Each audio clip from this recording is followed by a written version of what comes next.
Hi guys, good to have you back in class in whatever form or fashion we can do.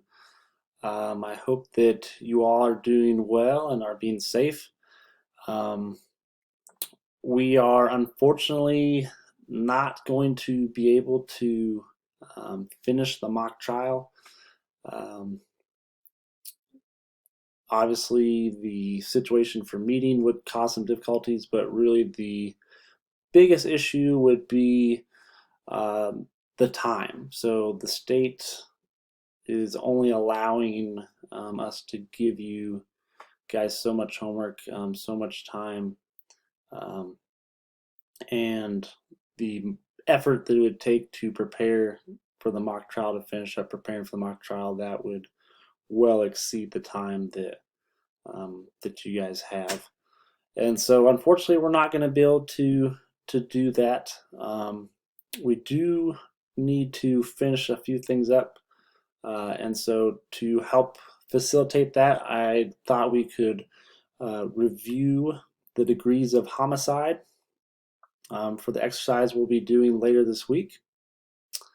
And so obviously you have first degree murder, and the must-haves. What you have to have first degree murder is it must be deliberate, which means it was done with a cool mind, and you are capable of reflection, of thinking about what you want to do and how you want to do it. You need it to be premeditated, so the person has actually reflected on the murder beforehand, and then also has to have malice aforethought. And so, remember, guys, that basically means the intent to kill. Whether that is your intent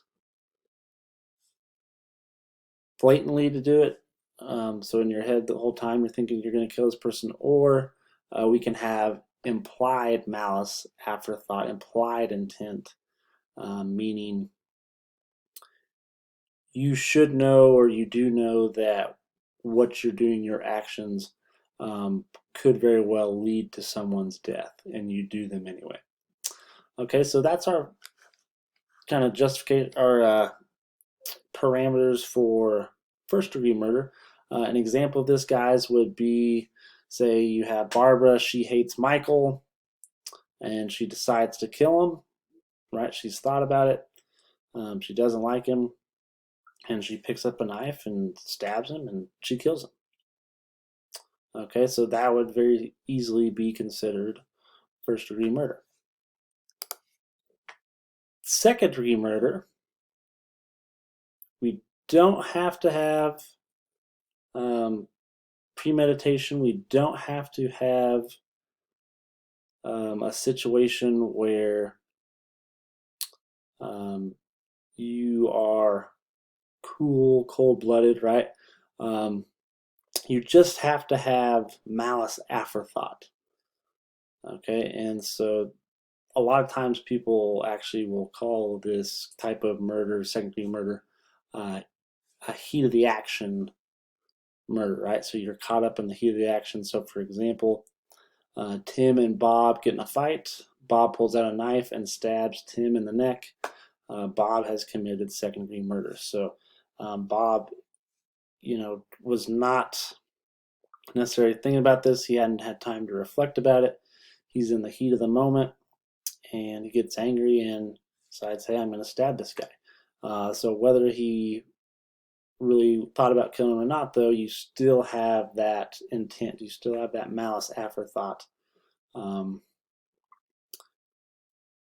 because a person should know, hey, if I pull out a knife in a fight and I stab someone in the neck, that person's probably going to die.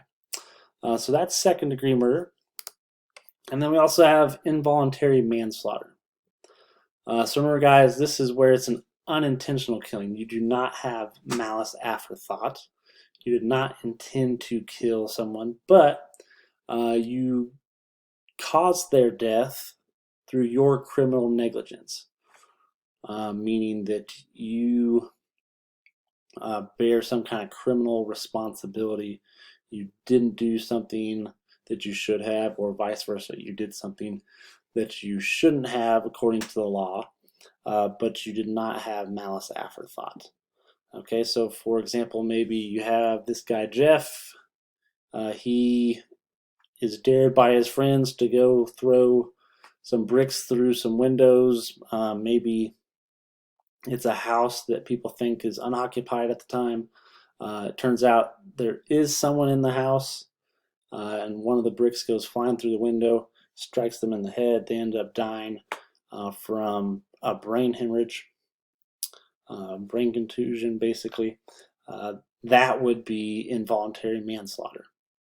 So Jeff was involved in a criminal act. He's criminally negligent, but Jeff had no intent to kill someone. He thought he was just throwing a brick through a window. Okay, so those are our three kind of main types of um, murder that you can have. And I wanted to review that, guys, because we are going to uh, finish up in some capacity the Thomas Carter trial, where he's on trial for second-degree murder. And so I did want to review those because he is on trial for second-degree murder. So that is what we're looking at right now. I hope you guys have a great day, and I'll talk to you later.